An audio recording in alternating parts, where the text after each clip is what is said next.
ሰላም እንዴት ናችሁ ተመልካቾቻችን? የባይል ዮሐንስ ሚኒስትሪ የተዘጋጀ የሚቀርብላችሁ ቴሌቪዥን ፕሮግራም ነው። ዛሬ ደግሞ አዲስ አበባ በሚገኘው ስቱዲዮአችን አለን።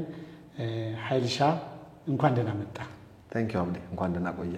እግዚአብሔር ይመስገን። እንግዲህ ሁል ጊዜ ካንተ ጋር በመናሳልፈው የቴሌቪዥን ፕሮግራም ላይ እንደዚሁም ደግሞ በተለያዩ ሚዲያዎችም እንደዚሁም በአካል በመናገለግልበት ሰዓት እግዚአብሔር የሰጠንን በጣም መልካም መንፈስ የአንድነት መንፈስ አለ። ብዙ ሰዎች የሚባረኩበት የሚማሩበት የተጠቀሙበት ነው። ብዙ ሰዎች ይነግሩናል። ዛሬም ደግሞ ብዙዎች እንደሚባረኩ ብዙዎች ደግሞ በዚህ በመናቀርበው ፕሮግራም እንደሚጠቀሙ እርግጠኛ ነኝ። ከዛ በፊት ግን ብንጸልይስ ደስ ይለኛል። እንደውም ብዙ ጊዜ ጸልየን ስለማንጀምር ያው በግላችን ጸልየን ነው የምንመጣው። ቢሆንም ካሜራ ፊት ብንጸልይም ማን እንደሚነካ አናውቅም። ክብር ለእግዚአብሔር ሰጥተን ብንጀምር እኔም ደስ ይለኛል። እድሉ ላንተ ልስጣልሽ። ደስ ይለኛል። እግዚአብሔር የተመሰገነ ይሁን። እንግዲያው አምላካችንን እግዚአብሔርን ከልብ እናመሰግናለን። ከኛ ጋር እንድትጸልዩ ይሄንን ፕሮግራም የምትከታተሉ ወገኖች በየትኛውም ሃይማኖት ክልል ውስጥ ብትሆኑ ያው ወደ ፈጣሪ ወደ አምላካችን ወደ እግዚአብሔር የምንጸልየውን ጸሎት ከኛ ጋር አሜን ብትሉ ትጠቀማላችሁ፣ ትባረካላችሁ። ሁላችንም አብረን እንጸልያለን። አባት ሆይ በጌታችንና በመድኃኒታችን በኢየሱስ ክርስቶስ ስም ከልብ እናመሰግንሃለን። አሜን። ይህን ፕላትፎርም ስለሰጠህን እግዚአብሔር አባት ሆይ ደግሞም ለሕዝብ እንድንናገር አንደበት ስለሆንከን ቃልህንም በአንደበታችን ስላኖርክ በእውነት በመንፈስህም ስለምትመራን ለምታደርግልንም መልካም ነገር እስካሁንም ለሆነልን ነገር ሁሉ ከልብ እናመሰግንሃለን። አሜን። እግዚአብሔር አባት ሆይ መልካምነትህን ካዩት እኛም እግዚአብሔር አባት ሆይ አንዱ ነን። ስለዚህ ስለ መልካምነትህ ሁሉ ልናመሰግንህ እንፈልጋለን። አሜን። በአደባባይ ታንኪዩ ልንልህ እንፈልጋለን። ክብር ለስምህ ይሁን። አሜን። አባት ሆይ አንተ ካልተናገርክ የኛ ካሜራ ፊት ቀርቦ መናገር ትርጉም የለውም። አንተ ደግሞ ሰዎችን ትጠቀማለህና እኔና አብዲን እንድትጠቀምብን ጌታ ሆይ በእውነት ለሕዝብ የሚሆን ለውጥ የሚያመጣ ታሪካዊ ለውጥ የሚያመጣ የእውነት ቃል በእኛ እንዲተላለፍ ዛሬ አንተ ኢንፍሉዌንስ አድርገህ በአንደበታችን እንድትጠቀም እንድትናገር ለሕዝብህ እግዚአብሔር ሆይ ለልባቸው ትናገር ዘንድ የብዙዎችን የሕይወት ጥያቄ እንቆቅልሽ እግዚአብሔር አባት ሆይ አንተ እንድትፈታላቸው ዛሬ በኢየሱስ ክርስቶስ ስም እንጸልያለን። አሜን። አሜን። አሜን። ቴንክ ዩ አሊሻ። ፕሬዝ ዘ ሎርድ። ሌላ ለተመልካቾቻችን ከባለፈው ጀምረን ባለፈው ኦገስት ላይ ስለተከበረው የ15ኛ ዓመት የሚኒስትሪያችን ስለዛም ደግሞ 15ኛ ዓመታችን አክብረናል። ኃይልሻም እንኳን ደስ አለ። ቴንክ ዩ። እንኳን አብሮ ደስ አለን ነው ለፓርትነሮቻችን እንደዚሁም ደግሞ ለተመልካቾቻችን 15ኛ ዓመት በዓላችን እንዳከበርን ትንሽ በዓሉ ጊዜ የነበረውን ነገር። ኦኬ። እኔም በጣም ደስ ብሎኛል። በነገራችን ላይ 15ኛ ዓመት በዓላችን የተከበረው እዚያው አሜሪካ ሜሪላንድ ነው። ተጨማሪ ደስታ ይሆንልን ያንተ እዛ መገኘት ነው። 10ኛ ዓመት በዓላችንን ስናከብር አንተ አልነበርክም። በዛ ስፍራ ትልቅ ክብረ በዓል ነበረን። ብዙ ወዳጆቻችን ከኛ ጋር መጥተው አክብረዋል። ለሁለተኛ ጊዜ ያከበርነው 15ኛ ዓመት በዓላችንን ነው። በመናከብርበት ሰዓት ያንተ እዛ መገኘት ደስታችንን ከፍ አድርጓል። አንተም ነበር ካይታል ያገለገልከን ደግሞ አንተ ነህ። ደስ ብሎኛል። እንግዲህ ወደ 16ኛ ዓመት እየሄድን ነው። አሁን ባለፈው ሰመር ላይ ነው 15ኛ ዓመት በዓላችንን ያከበርነው። በዚህ አጋጣሚ ለባለፉት 15 ዓመታት ከኛ ጋር የነበራችሁ በሚኒስትሪያችን በየትኛውም አቅጣጫ በመናስተላልፈው መልእክት ስትጠቀሙና ስትባረኩ የነበራችሁ ወገኖች እናንተም እንኳን ደስ ያላችሁ። በእውነት እግዚአብሔር ለዚህ ጊዜ ስላበቃን ይሄን ሁሉ ዓመታት ሰስቴን እንድናደርግ እግዚአብሔር ረድቶን እዚህ ደርሰናል ማለት ነው። እናንተም ከኛ ጋር መጣችኋል። የብዙዎች እንቆቅልሽ ተፈቷል። ብዙዎች አይናቸው ተከፍቷል። እግዚአብሔር የተናገረንን አይተናል። ስለዚህ በእውነት በድጋሚ ስላለፉት 15 ዓመታት ክብር ለእግዚአብሔር መስጠት ፈልጋለሁ። በነገራችን ላይ ከ15 ዓመት በፊት ፕሮግራማችን ስንጀምር በሌሎች ቴሌቪዥን ላይ ነበር የማገለግለው። አሜሪካ ውስጥም ቻናል 565 ላይ ነበርኩ። በሻ ቴሌቪዥን ደግሞ ትዝ ይላል ከለንደን የሚተላለፈው ሌሎችም ላይ ነበርኩና ያኔ ታስታውሳለህ ይሄ ትምህርት ዘላቂነት አለው ወይ? ሁሉም ይጀምርና መልካም ነገር የሆነ ቦታ በልጭ ብሎ የተለያየ ችግሮች ሲመጣ ያቆማሉ። አይዘልቅም ብለን ነበረ። ነገር ግን እየጨመረ ነው ሄደውና በጣም ነው ያስደነቀን። ወደ ኋላ አልተመለሳችሁም። የተገለጠላችሁን የእግዚአብሔርን ሐሳብ ስታገለግሉ በታማኝነት እዚህ ደርሳችኋል ብለው ሰዎች ይሄን መስክረውልኛልና ያኔ የሰው ምስክርነት ሰምቼ ነው እኔም ወደ ኋላ ማሰብ የጀመርኩት። እውነትም መልእክት አልቀየርንም። እውነት ነው። ሰልፍ ስለበዛ ወደ ኋላ አላልንም። በኮንፈረንሶቻችንም በቴሌቪዥንም በሶሻል ሚዲያም መልእክታችን አንድ ነው። አንዱ መልእክት ምንድነው? ክራይስት ላይክነስ ነው። የልጁን መልክ መምሰል ነው። ኦኬ ትምህርቶቻችን በክርስቶስ ተሰርቶ ካለቀው ነገር ላይ ነው የሚነሱት። ኢየሱስ ሳይጨርስ ትቶት ሄደው ወይ ያመለጠው ወይም ረስቶት ሄደው ምንም ነገር የለም። ስለዚህ the finished work of Christ ብዬ በእንግሊዝ ጠራዋለሁ። እንግሊዝ ቃል ለመጠቀም በክርስቶስ ተሰርቶ ካለቀው ኢየሱስ ተፈጸመ ካለው ነገር ላይ ነገሮችን ትምህርቴም ስብከቴም ከዛ ነው። አንተም እንደዚያው እንደገና ደግሞ ከእግዚአብሔር ባህሪ ላይ በመነሳት ስለምናስተምር መሳሳት እንኳን ብንፈልግ መሳሳት አንችልም። እንደዚህ ከሆነ ማለት ነው። በዚህ ሁሉ 15 ዓመታት የእግዚአብሔርን ታማኝነት አይቻለሁ።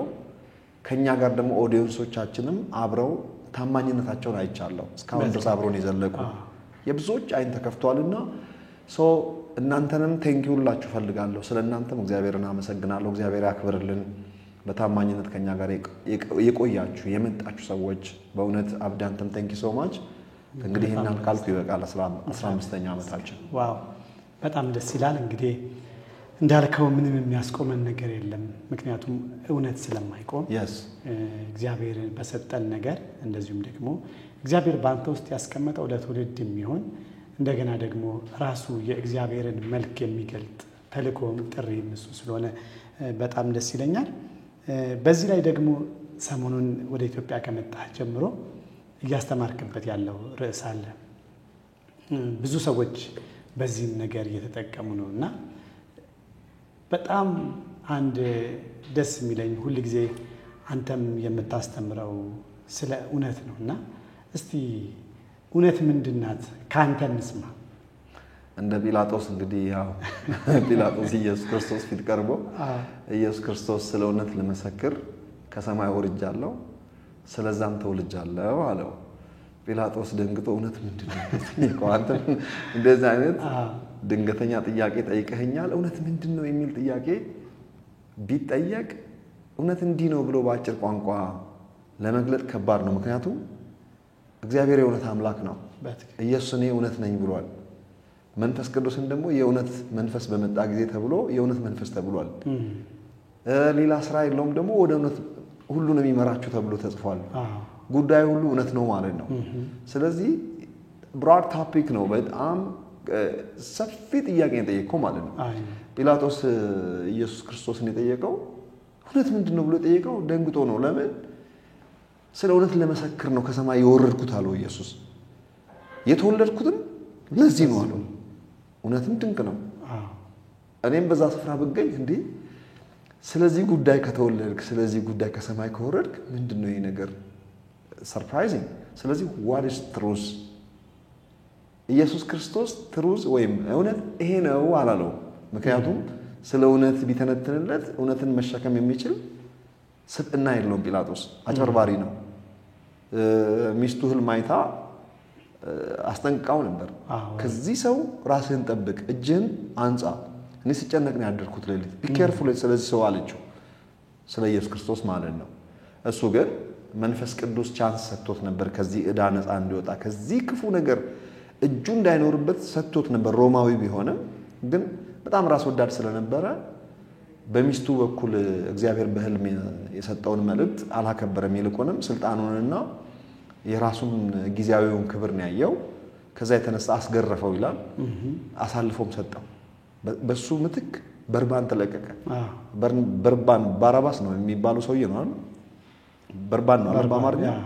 ኦኬ በርባንን አሳልፎ ሰጠ። ማን ነው አውጥቶ ኢየሱስ ክርስቶስ ንጹሑን ሰው ህሊናው የወቀሰው አሳልፎ ሰጠ። ስለዚህ ጲላጦስ በእውነት አልቆመምና ኢየሱስ ክርስቶስ ስለ እውነት ሲናገር ቢሰማ እውነት ምንድነው ብሎ የመጠየቅ መብት አለው። እውነት ለዚህ ሰውዬ ግን ሊነገረው አይገባም። ምክንያቱም በእውነት ጸንቶ ያልቆመ ሰው ስለሆነ።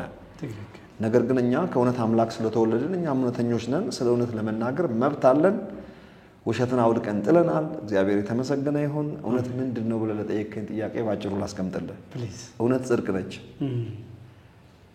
የእውነት መሰረቷ እውነት ከኋላ ሲመዘዝ የእግዚአብሔር ባህሪ ነች። እውነት ማለት እግዚአብሔርን እግዚአብሔር ያስባሉት ባህሪዎቹ ናቸው። ለምሳሌ እግዚአብሔር ፍቅር ነው ተብሎ ከተጻፈ እግዚአብሔር ፍቅር ነው ጥግ ድረስ። እግዚአብሔር መልካም ነው ተብሎ ተጽፏል። መልካም ብቻ ነው። ጻድቅ ነው፣ ቅዱስ ነው። እነዚህ ሁሉ የእግዚአብሔር ማንነቶች ናቸው። እውነት የእግዚአብሔር ባህሪ ነው። የታመነ አምላክ ክፋት የሌለበት ዓለሙ ዘይ አምላካችን እግዚአብሔርን መጽሐፍ ቅዱስ ሲጠራው የእውነት አምላክ ብሎ ይጠራዋል። ስለዚህ እውነት የምትመዘዘው ከእውነት አምላክ ስለሆነ እውነት ራሱ እግዚአብሔር ነው። እግዚአብሔር ደግሞ ጻድቅ ነው።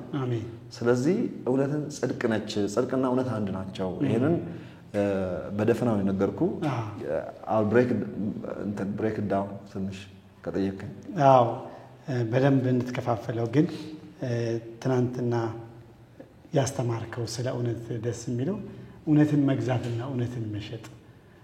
ኦልራይት ባስተማርኩት ትምህርት ላይ ትንሽ እንግዲህ ከሰሞኑ ማስተምረው ብዙ ጊዜ እሱ ነው። ወደዚህ ሐሳብ ከመጣው አጠራ አድርጌ ነው መናገር እንፈልገው። አብዲ ዲፕ ከገባው ወራት ባስተምር የማልጨርሰው ትምህርት ነው። ምክንያቱም መጽሐፍ ቅዱስ የእውነት መጽሐፍ ነው። እግዚአብሔር የእውነት አምላክ ነው። ኢየሱስ እኔ እውነት ነኝ ብሏል። መንፈስ ቅዱስ የእውነት መንፈስ ተብሏል። ሌላ ስራ የለውም። የእውነት መንፈስ በመጣ ጊዜ እናንተን ወደ እውነት መምራት ነው አለ። ስለዚህ እውነት ምንድነው እንዴ? የእግዚአብሔር እውነት መገለጫው ኮንክሉዥን ማኒፌስቴሽኑ ኢየሱስ ነው። ኢየሱስ እውነት አለው ሳይሆን ራሱ እውነት ነው። እኔ እውነት ነኝ አለ ዮሐንስ ወንጌል ምዕራፍ 14 ላይ። ኢየሱስ ስታየው እውነት ነው የምታየው። ወዲህ ብታገላብጠው፣ በጀርባ ብታየው፣ በፊት ብታየው እውነትና እውነተኛ ነው። ውሸት በሱ ዘንድ ከቶ የለም። እሱን ተክቶ የመጣው መንፈስ ቅዱስ የእውነት መንፈስ ተብሏል። እሱን ተክቶ የመጣው ሊሰራ የመጣው ስራ አንድ ነገር ነው፣ ሰዎችን ወደ እውነት መምራት ነው። ስለዚህ ወደ እውነት የሚመራ ከሆነ ያቺ እውነት ምንድነች? ስለዚህ ሰውን በተመለከተ ነው የምናወራው ማለት ነው። አሁን ትንሽ ቆረጥ አደረኩ ማለት ነው።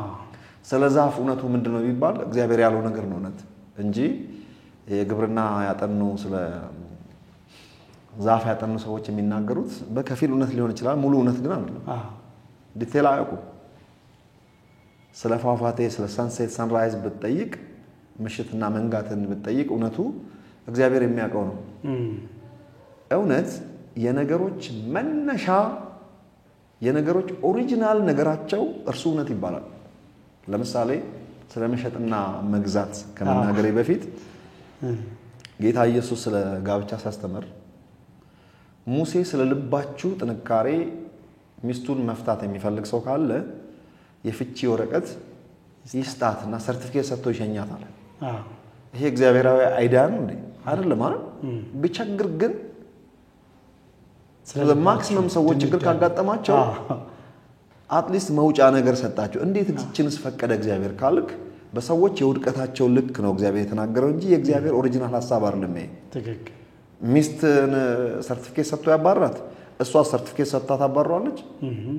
ትክክል አይደለም ማለት በትክክል የእግዚአብሔር ሐሳብም አይደለም፣ የእግዚአብሔር ኦሪጂናል ሐሳብ አይደለም። ይሄ የእግዚአብሔር ፐርፌክት ዊልም አይደለም፣ ፐርሚሲቭ ዊል ነው። ይሄን ሌላ ጊዜ እናወራዋለን። ፐርፌክት ዊል እና ፐርሚሲቭ ዊል ይለያያል። ኦኬ ታዲያ እግዚአብሔር ለሙሴ ለምንድነው እንደዚህ የደከመ ቦታ ላይ መጥቶ ታች ወርዶ ኦሪጂናል ትሩዝ ካልሆነ ኦሪጂናል እውነት ይሄ ካልሆነ እውነቱ ይሄ ካልሆነ ለምንድነው ሰርቲፊኬት ይጻታ ያለው? ጌታ ኢየሱስ ምን አለኝ ሲያብራራ እውነቱ ግን ይሄ አይደለም ማለት ሙሴ ሰርቲፊኬት ይጻፍላት ያለው ስለ ልባችሁ ጥንካሬና ድንዳኔ ባላችሁበት የውድቀት ልክ መጥቶ ነው ኮንታክት ያደርጋችሁ። ምክንያቱም ደም አልፈሰሰም፣ ሰው ገና ከእግዚአብሔር ጋር አልታረቀም ነበር። ስለዚህ መጥቶ ኮሚኒኬት ያደርጋቸው ባላቸው የመንፈሳዊ ስታንዳርድ ነው። ይሄ ጊዜያዊ ነገር ስለሆነ ኦኬ፣ ዋናው ወደ መሲሁ መምጫ መንገድ ስለሆነ ፐርፌክት ነገር አትጠብቅም። እዚህ ጋር የጋብቻን በተመለከተ እውነቱን ከሙሴ ሳይሆን የምንማረው ከማን ነው? ከኢየሱስ ነው የምንማረው። የኢየሱስ ዕውቀት ደግሞ የእውነት ዕውቀት ነች። ይህች የእውነት ዕውቀት ኦሪጂናል ዕውቀት ነች። አዲስ ዕውቀት እንዳይመስልህ። ኢየሱስ ያመጣው አዲስ እውነት አይደለም።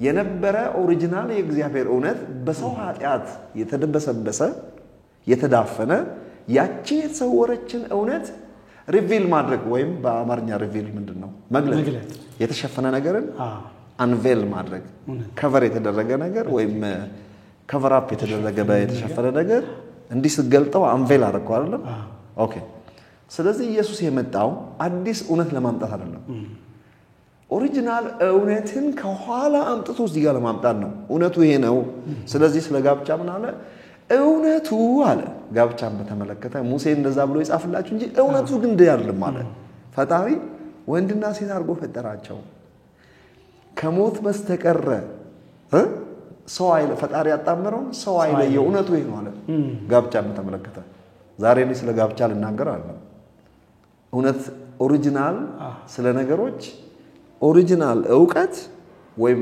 አውተንቲክ ትሩዝ እሱኛው ነው እውነት ማለት ኦኬ ሰውን በተመለከተ ነው ያወራን ያለነው በትክክል ሰውን በተመለከተ ኦሪጂናል ትሩዝ ምኑ ጋር ነው ከተባለ የምናገኘው ዘፍጥረት ምዕራፍ 1 ላይ ነው የምናገኘው ሰውን በተመለከተ ዘፍጥረት ምዕራፍ 1 ላይ ሄደን ስንመለከት ተመልከት እኔና አንተ አሁን ላይ ሆነን እንኳን ስለ ሰው የምናውቀው አንዱ ደሃ አድርገን እንጠራዋለን እከሌ ሀብታም ነው እንላለን ደረጃ መድበን እከሊት ቆንጆ ነች ይባላል እከሊት አታምርም ይባላል በምን ደረጃ መድበን ነው ግን እቺ እውነት እግዚአብሔር እንደዛ ነው ለምሳሌ አንድ የምታምር ሴት ቆንጆ ልጅ ደሞ መልክ የሌላት ጸጉሯም የማያምር ኪንኪ የሆነ ጸጉር ጎን ለጎን ብታቆም ኮመን ሴንስ ማጆሪቲ ማንም 90% ሰው ቢመጣ የትኛው ነው ቆንጆ ቢባል እቺ ቆንጆ ነች ይባላል ሰው ሁሉ ቆንጆ ነች የሚላት እግዚአብሔር ቢጠየቅስ ከሁለቱ ማን ነው ቆንጆ እግዚአብሔር ወይ ቢባል ለውጥ አለው የለውም እኛ እንኳን በመድር ላይ ልጆቻችንን ምንም ይሁን ምንም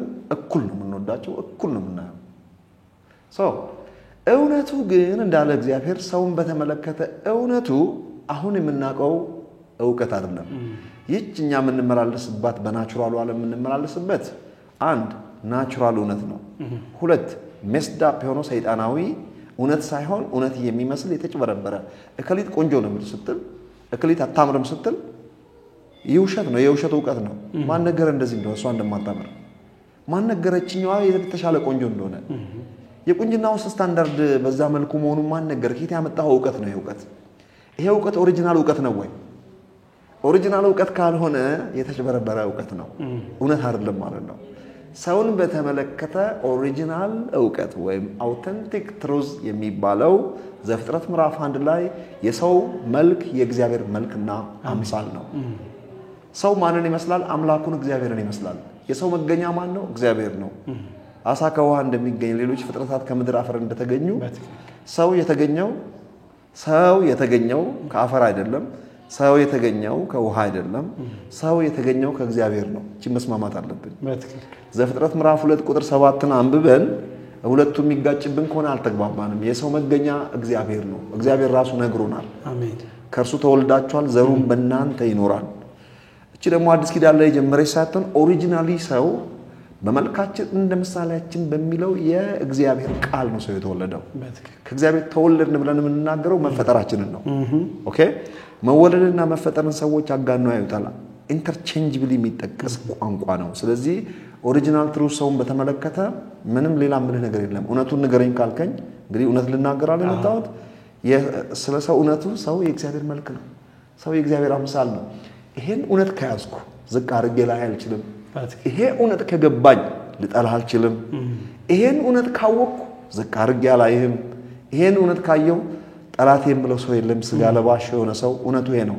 አሁን ኢየሱስ እውነትን ገልጦታል አላውቅም ማለት አይቻልም ተሰውሮ የነበረው ተገልጧል እንመጣበታለን ስለመሸጥና ስለመግዛት ቀጥዬ በዚሁ ልናገር ወይስ በመሃል የምትናገረው ነገር አለ ትናገራለህ አልሻይ በጣም የሚያስተምር እውነት ስለሆነ ነው እዚህ ተመልካቾቻችንም ለአንድ ሰከንድ ቆም በሉና ስለኔ እውነት ምንድነው ብዙ ጊዜ በማጆሪቲ ነው የምንሄደው ስለግለስ ነገሮችን ከእውነት ተነስተን አንኖርም ዕውቀታችንም የእውነት ዕውቀት አይደለም የእውነትን ዕውቀት ስናገኝ እውነት ማሻሻያ የላትም ለዚህ ነው ቅድም ስትናገር ኢየሱስ ክርስቶስ ወደ መጀመሪያው ይመለሳቸው ከመጀመሪያ እንዲህ አልነበረም እውነታው እንዲህ አልነበረም እውነት ዘላለማዊ ናት ለምን እውነት ከእግዚአብሔር ዘንድ ስለሆነ እግዚአብሔርም እውነት ስለሆነ ስለዚህ ዕውቀታችን መመለስ ያለበት እግዚአብሔር ወደሚያውቀው ዕውቀት ነው። ስለዚህ ስለ ሰው ወይም ስለ ራሴ መጀመሪያ ስለ ራሴ እውነት ምንድን ነው?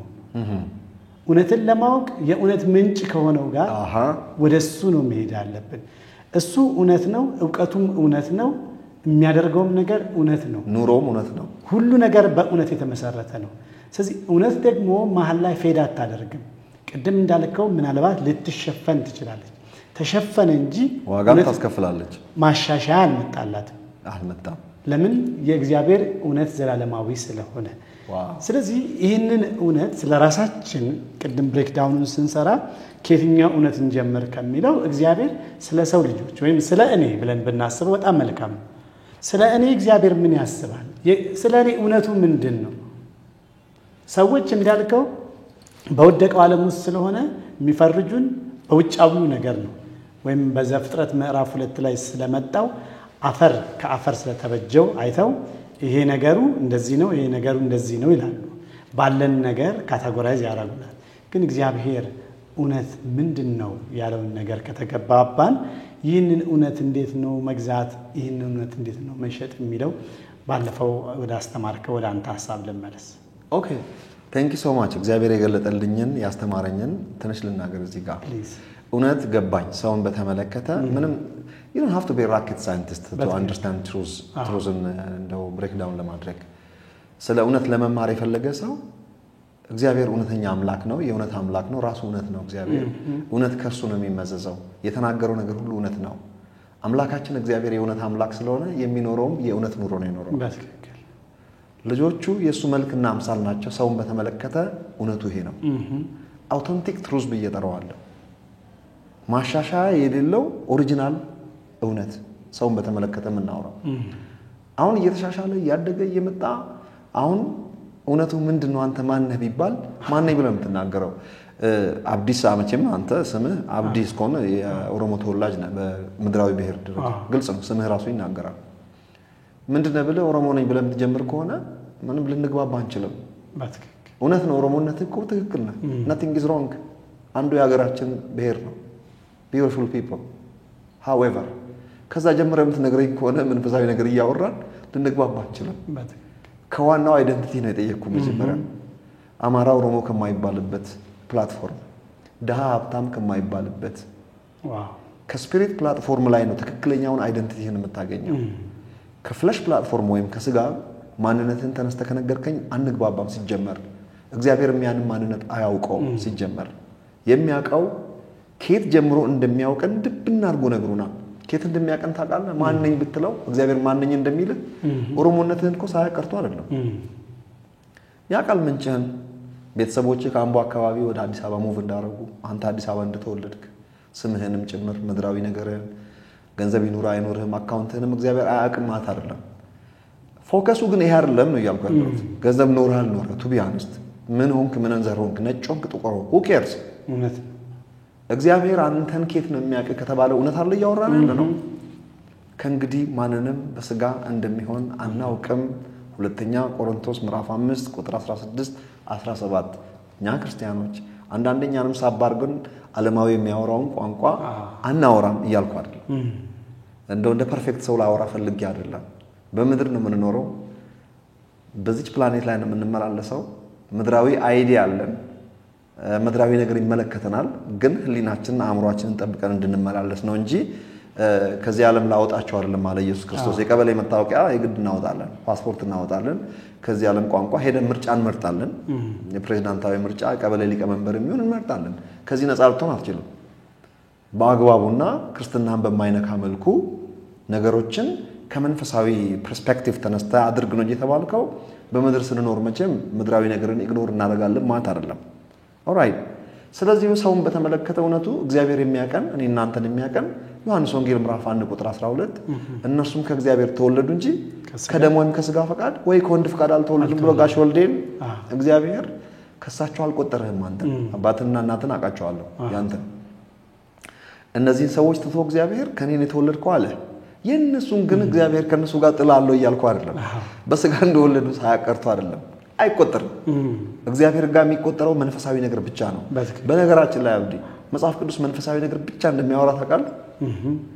ስለ ማቴሪያል አልተጻፈም አላልኩም።